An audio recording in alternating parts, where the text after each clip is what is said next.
Good morning, my lovely people. It's Alex, ASC. How are we? It is officially a Wednesday. Snap-on day yesterday. Didn't purchase anything, just paid some bills. Apologise for the last video. I didn't realise that the first section of that video, I seem to be holding the camera with a dildo arm. Did you have fun? Oh, yes I did! Oh, yes I did! You got shaken to hell. So apologies for that. I didn't realise it was so bad when I cut up the video because it was stupid o'clock in the morning. So I'm going to try and hold this one still. If not, I'll stop walking around. Today, I've got this delight in. It is a Dodge Avenger. Now, I don't know much about this. Obviously, it's an American car. I'm sure some of my followers will be able to tell me more about it. But I'm a bit stunned at how bad this thing is built. It's really cheap and plasticky. I've got the job of changing out the standard stereo, and we're going to put in a reverse camera, which I've already done, which is just there, and a Pioneer stereo, which is going to go in the dash, just there, once I've sorted out all the cabling and stuff and bits and bobs. But yeah, the build on this thing, holy cow, is it junk. For a start, it's pretty rotten. It's a 58 plate, so 2008, 2009. But it's a nail. Yeah, God, look at it. It's really, really cheap and horrible. But it has, what I can find online, is an inherent issue with dash flashing electrics. So let's just crank this baby open. Where's the release tab? There it is. Bonnet stay, of course, the big yellow piece. Let's get that in there. So we have our Dodge Avenger, and seriously, whose idea was it to put the battery down there where you... How the fuck are you supposed to get to that? Tracking's out slightly. Please don't tell me we've got to go in through the wheel arch to service the battery. Have I got to take the whole airbox off? No, it's down there. It's behind the headlight. Oh my God. Yeah, right, okay, cool. What a POS. I'm shocked, I'm totally stunned. I've seen some batteries in some, rear compartments and stuff like that, which, you've got to kind of dig out there when they're in here to get to them. But I've never seen a battery buried behind a headlight halfway down the engine bay before. I'm guessing you guys will be able to tell me the quality of these. It'll be like the old Aussies, that the Falcons and the Vauxhalls and the Fords, the old arguments. I expect there's a lot of people that hate these kind of vehicles. But it's the first one I've seen. And that is just... Gay! Dumb. Why would you put the battery there? The terminals don't look too brilliant. They look a bit corroded.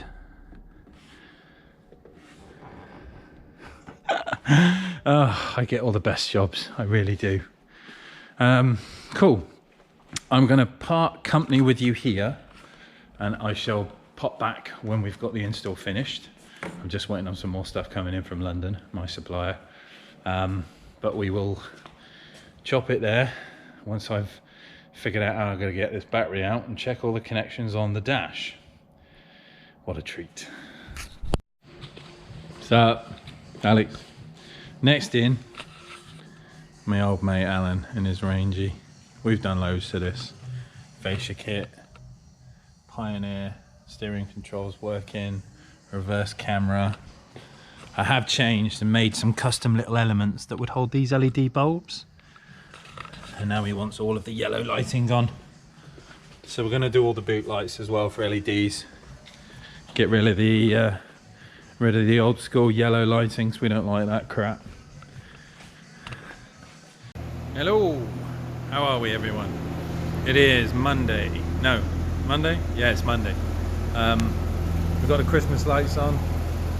I got a 50 up. I'm on the phone. GoPro's died. Not sure what's going on there. It was getting really hot when I was charging it. And that's a 50. Yeah, it was getting really hot while I charged it, and now it won't do anything. So we're back on with the phone, which is a bit rubbish, but I don't know. Maybe it'll stop my crazy dildo hand. We'll see. But yeah, I got 911 in today. Standard stereo. It's got the amplified system in it. Well, it did have. Now we've got a nice little Pioneer in there.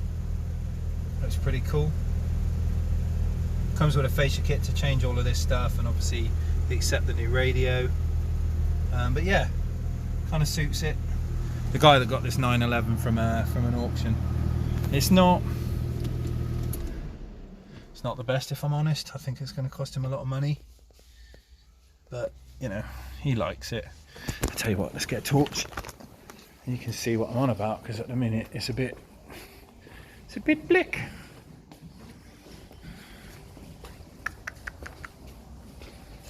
My white beard. Getting my Santa Claus on. There we go. Now we can see. Right, let's turn you around so you can actually see what it looks like. So there it is.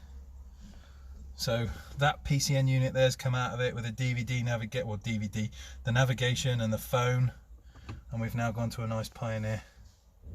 I will be playing with this again because the sound on it, if I'm honest, is not perfect. I don't quite like it, and I don't know why it sounds so odd. It is a conversion through an amplifier, but it's not ideal. So yeah, so I'm probably going to end up pulling this back out. He ain't picking it up till Friday. I've got the car because he's working down in London. Just shut him off. So we're going to mess around with it some more. But I picked up my little girls. She's up there munching on a cookie. What are you doing, Jess? What are you doing? Huh? Give me a wave. Go sit down, watch your cartoons. Yes. Huh? Okay. Yeah, officially on Monday. I got the girls in. Had a bit of a baddie over the weekend. Place is a tip. I've had loads of jobs in and stuff I've not really cleaned up. I've just been kind of getting it all done. Yeah, I had a bit of a baddie at the weekend. I was going through some stuff. I don't know what prompted it, but I kind of started checking out my vehicles, and then I realised that 3 of my cars are not actually taxed. Naughty Alex. I don't condone it, but yeah. So I've got the truck is here, the bodged repair. The truck's just there. The Chaser's going in for an MOT tomorrow. The Lexus at the minute, that's gonna go in for an MOT tomorrow. The Lotus is about the only thing that I have got legit at the minute. But yeah, what an idiot. You're in the car business and you forget about your own stuff because you're so worried about everyone else's. Ain't that the truth? But yeah, so Snap on Tuesday tomorrow. We will touch base after I've spoke with Jodie. If there's anything going on, we shall see. Probably not. But I have been looking at some cool stuff. Let's go into this. Let me just going to throw you down there for a minute. We'll do a bit of a tool talk. So we all know Snap-on stuff's expensive. Frankly, I wouldn't mind paying the price if the stuff was good. But we've got something like this, a workshop system, where you can do cupboards and drawers and everything else. So I'm kind of looking at that kind of stuff, I think, for in here. The black and the silver would be nice. They do like an engineer's variant as well, which is like all pinboarded, a bit grey, wood tops. I prefer the stainless, if I'm honest, but now I'm not going to get another one of these. I am running out of space and I need something bigger. So I think I'm going to look at a tool wall and we'll extend, or maybe over there, maybe under there, maybe I'll go it round. But for the price, it's not that badly priced. I can pretty much do quite a bit at the garage and have it all laid out all the same black with the little corner stuff. What's cool as well is they even do like little corner units, so you can kind of spec it how you want it, which is quite nice. You get a little toilet towel roll sort of holder and a little corner cupboard. So I think we're going to go that route. Sealy storage solutions. Yeah, for the price it looks all right. So yeah, I think we're gonna deck out the garage and that stuff, get rid of the purple Epic, bin that off, get the tools in something bigger, so I'm not working on top of everything, because it's not working out for me. But yeah, so we will touch base tomorrow again. I've got more videos of the weekend where I've kind of chopped up a few days, and we'll talk more after Snap On. See you soon. Oh, excuse me. Morning, everyone. Got this caddy in today. Let me just turn this radio down. Just finished this one for a double din Pioneer. Taking out the old unit here. Yeah. I'll set the colours up, give them a little screensaver. One down. 500 million to go. Excellent. Good morning, my lovelies. It is Alex. It is Saturday. We've got a storm coming in. So today is forecast rain, stupidly high winds. Everyone's getting drenched. But the joys of not being a mobile engineer anymore, I'm in the dry. Which I love. So, what have we got going in today? First off, I have a little Vauxhall Corsa in. You don't get those in the States.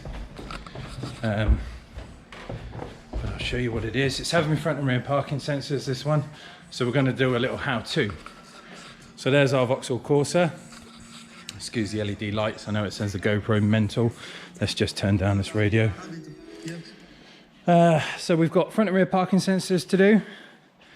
So the first important thing is basically to investigate the car, clean up the areas that you're going to work from, measure all your points for your parking sensors, check twice, measure, drill once.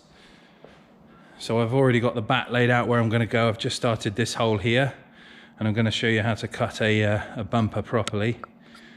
So with our measurements intact, so we know where we're going at equal distances, we're not going to hit the suspension bars behind the bumper. So we've got our gauge on where we're going to go. Also, something people don't think about is number plate wiring. Obviously you've got these illuminated bulbs here for the number plates. There will be a cable here, so you need to be careful of that when you're drilling in. And the crash bar. Most bumpers these days are just wraps, they're just soft. And the support is actually behind it, a bar that if you go through the plastic, this thing will disintegrate like cheese, and you'll hit the suspension bar, which is usually mounted to the back of the chassis. And that'll move, hopefully, the car away from the accident or stop the car coming through the car. But we're going to drill this hole here. So I've measured everything out lots of times, checked distances, top and bottom, all across the bumper. And I've made my pilot holes, 3mm pilot holes. I obviously start with a scribe, getting the right, point ready to drill from, and then 3mm hole to start with. And this is how you drill a bumper properly. So, just pop you down. You can see me, hopefully, there. Now we're going to use this hole saw, okay? It has a drill type end to it, and then it has a hole saw behind it. Now the hole saw teeth are cut one way, so as you're basically drilling the right way, the teeth will be cutting into the bumper like so. But what you don't want to do, because we can't guarantee the integrity of this paint, and we don't know if this thing's full of filler or whether it's been repaired or anything like that, but we can do one thing to kind of protect the customer's interests, and it requires careful drilling. So what we're going to do, we're going to make, I've already made a 3mm pilot hole, but we're going to go in through this part of the drill first slowly, and then we're going to basically reverse the drill, and we're going to let the teeth scribe backwards on the paint first. So they will basically cut their own little groove in reverse. You never go into a bumper forwards, because if you're going to catch a tooth that's going to rip paint or lacquer or even filler out, it will grab the bumper and it will twist it out and it will make it look like a dog's breakfast.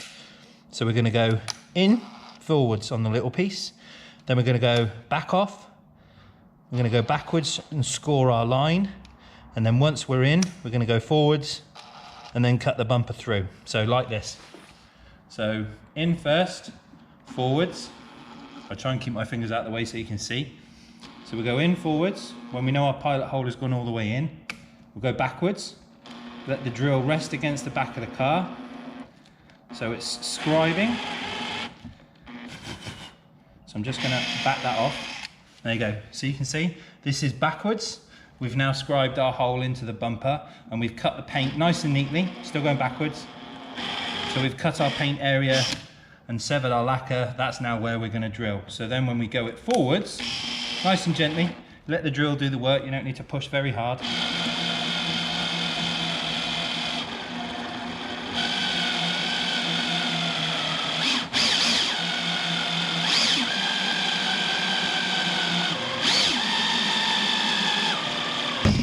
It pops in. What you don't want to do is give it so much pressure that the beginning of the chuck smacks against the bumper, because what you'll end up with is a bloody great ring on the customer's painted surface and they won't be happy with you for that. So what you end up with, these little tails will just pick off. They're just little bits of fibre, little bits of bumper, but you end up with a nicely neat cut hole. The paint is not damaged. Ready for a sensor. Cool, huh? Yeah, I know. How are we doing, peeps? Right, Corsa is all done. So, rear sensors with a little beeper inside. Front sensors. We've now got the display on the dash. See just there, 2 the green lights. And the front sensors are all in now.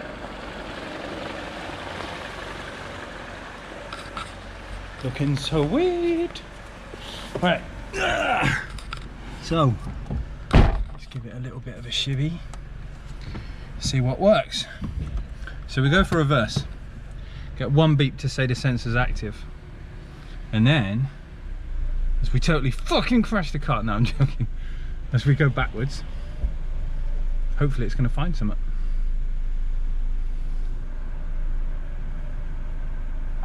Oh.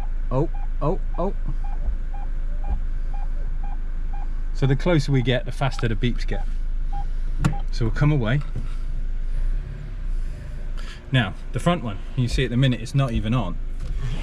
So this operates when I dab the brake. So if I pull the brake, the foot brake, then if we're not next to anything, it won't flash up. But as I get closer, it'll register that it's found something. There we go. And the closer I get to it, look. Yay! Ain't that cool? And then if I back away from it, we go back the other way. Sick! Let's call the customer. Get them to take this home. Weather outside is minging. Absolutely.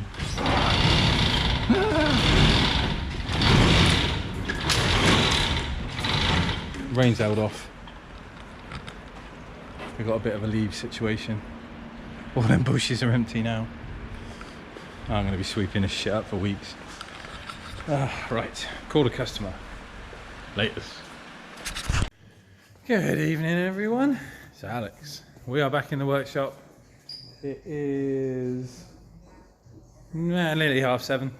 I've got wifey's truck in, so we've got a broken or a leaking brake caliper just under there. There's the caliper, so I've got to try and get that off and replace the caliper. Let's just sort you out so you can see what's going on. There we go. It is currently fireworks night in the UK. Officially November the 5th. One of our weird traditions where we dress a dude up called Guy, and then we put him on a big fire, set lights on the motherfucker. Yeah, I know, it's weird.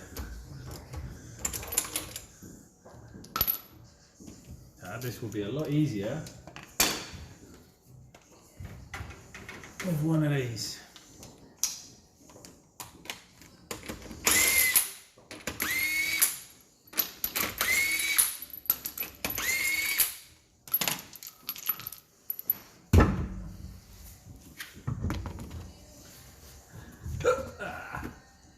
Right. Put that on the side. Let's see what we've got to work with. So this thing here is leaking. It's quite wet, and I'm pretty sure it's not the nipple. I'm pretty sure it's actually the piston on the caliper that's foobarred. So we're going to get on and change it. Doesn't look seized at all. Yeah. Good old Land Cruisers. Right, let's get some spanners. What we're going to need, Jap 14s, maybe an intermediate. Ugh.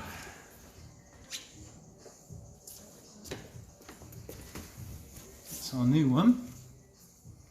Bit of a difference. Looks nice, doesn't it?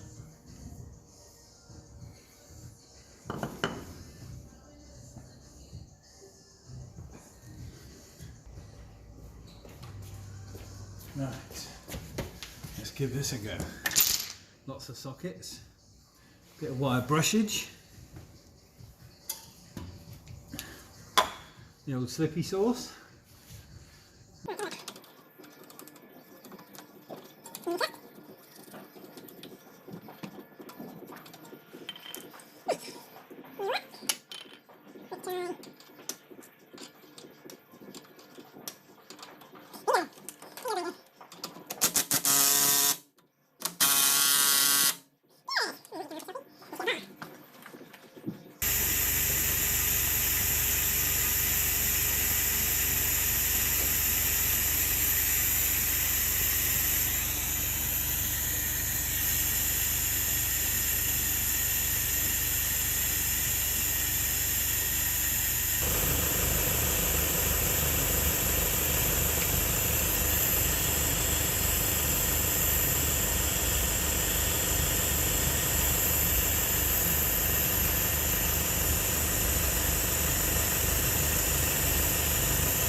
So we got some nasty fluid out of there. Let's get the brake dust cap, nipple dust cap popping back on. Here we go. Right.